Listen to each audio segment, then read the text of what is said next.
After what I thought was a good first date with a girl, when I texted her the next day, she ghosted me. Can you look at my message and tell me where I went wrong and what I should have done differently?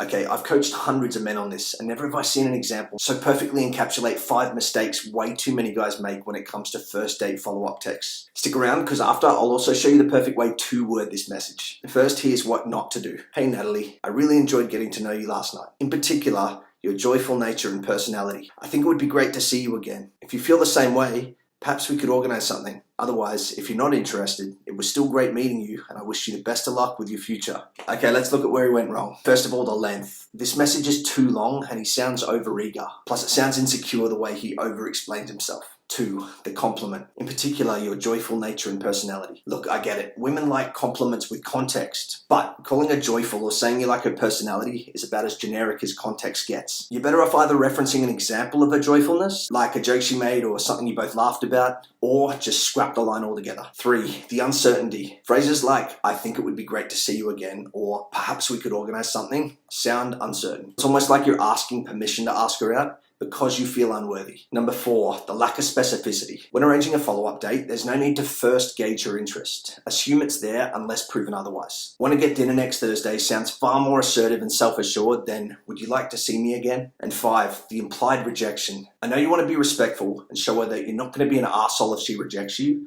but there's a much better way to do this. And that's by not being an arsehole if she rejects you. Even mentioning it in the meantime makes it sound like you're priming her to reject you, like you're accepting it as an expected outcome. Okay, now that we've covered the mistakes men make, let's look at the most effective way to word your first date follow-up text. Hey Natalie, the other night was fun. Want to grab dinner this Thursday after work? Now why does this work? Because it's assertive without being overwhelming, it's direct without being presumptuous, and it shows interest without being obsessed. Now beyond this, if you want to add some flair, you could incorporate an in-joke or a reference from your first date in this text. Here are some examples. Besides having to enjoy your rendition of Bohemian Rhapsody, the other night was fun. Want to get dinner this Thursday? It was great catching up the other night. However, I maintain that Mario's has better pizza than George's. Want to put it to the test on Friday night? Even though that pinball machine was clearly rigged, the other night was fun. Want to get a coffee on Sunday morning? And one last example, you mentioned you like Japanese food. Want to grab sushi on Wednesday night? Play around with these and see what you can come up with. Otherwise, stick to the simplified message structure I mentioned earlier. That's it for now. Follow me for more practical dating advice.